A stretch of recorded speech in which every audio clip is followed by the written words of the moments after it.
Kami, Engineer Edi Wahyudi, Site Manager Pembangunan Rumah Sakit Indonesia di Gaza, Palestina, untuk menjawab pernyataan juru bicara IDF, Daniel Hagari, terkait area di bawah tanah Rumah Sakit Indonesia digunakan oleh Hamas sebagai pusat komando dan kendali.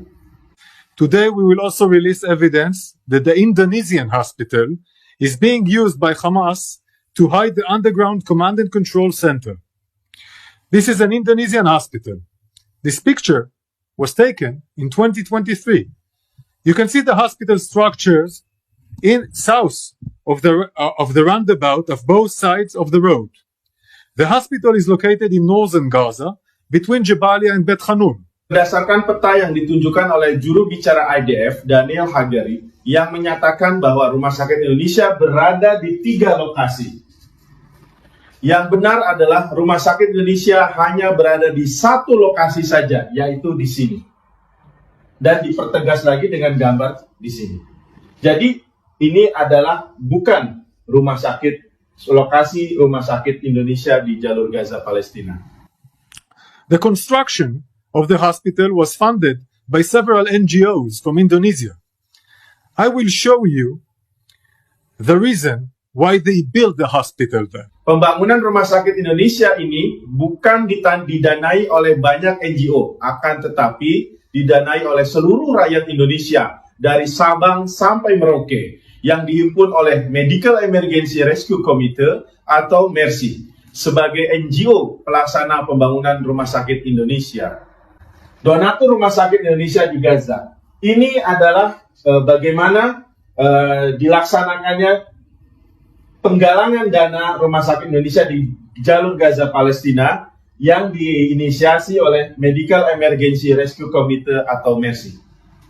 This picture here was taken in 2010 when the hospital was under construction. Take a look here at the area in red.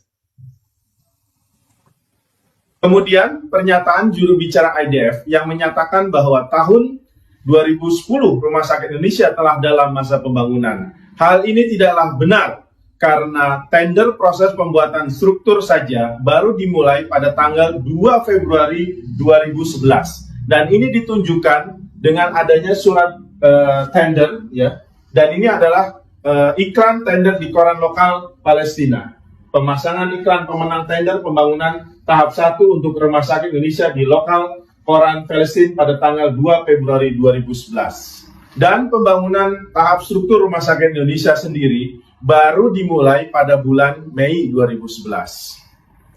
Dari peta yang ditunjukkan oleh juru bicara IDF bahwa lahan yang digunakan oleh Rumah Sakit Indonesia ada di 3 bagian ini, ya, ini dan ini, ya.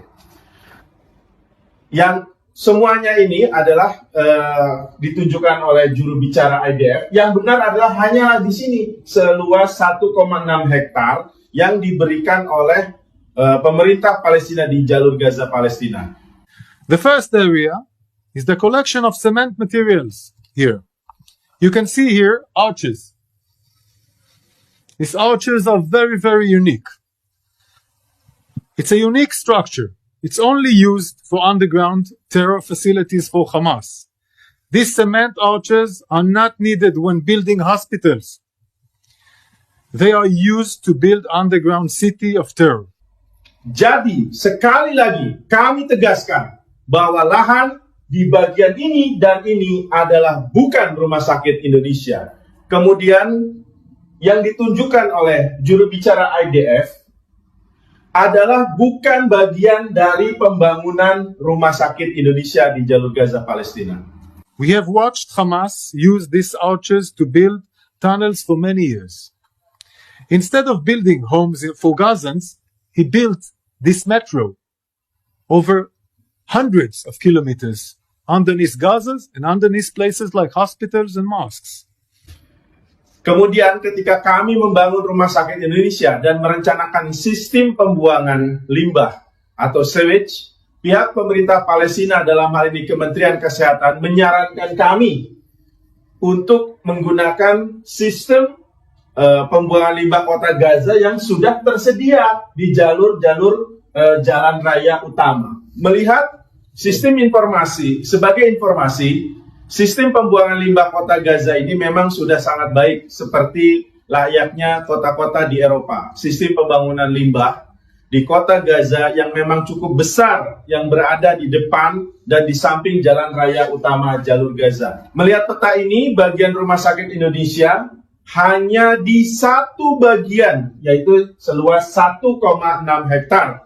Maka yang disebutkan oleh juru bicara IDF sebagai infrastruktur Hamas ini, ya, lengkungan-lengkungan ini, dan sekali lagi kami tegaskan, tidak ada bagian di area pembangunan rumah sakit ini. Ketika kami memulai proses pembangunan struktur rumah sakit Indonesia di jalur Gaza, Palestina, dan menggali sedalam 8 meter untuk pembuatan basement dan fondasi rumah sakit, kami tidak menemukan hal-hal yang tidak wajar.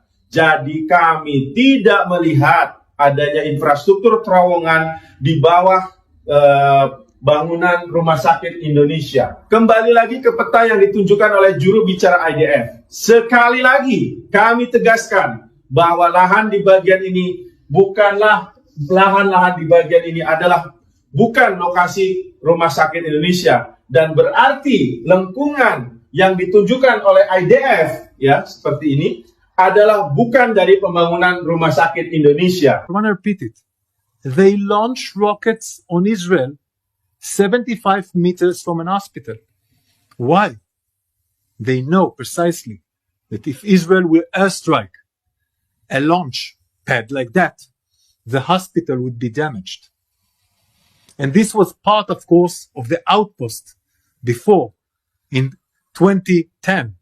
This architecture of underground facility, including launch pads. Terkait pernyataan juru bicara IDF yang mengatakan jika mereka menyerang lokasi tempat peluncuran roket para pejuang yang dikatakan berjarak 75 meter dari pagar Rumah Sakit Indonesia akan mengalami kerusakan. Padahal lokasi yang dikatakan IDF ini adalah memang sudah dibombardir oleh IDF pada tahun 2014 dalam agresi 52 hari. Saat itu kami berada di Gaza, sedang melakukan pembangunan Rumah Sakit Indonesia di sana.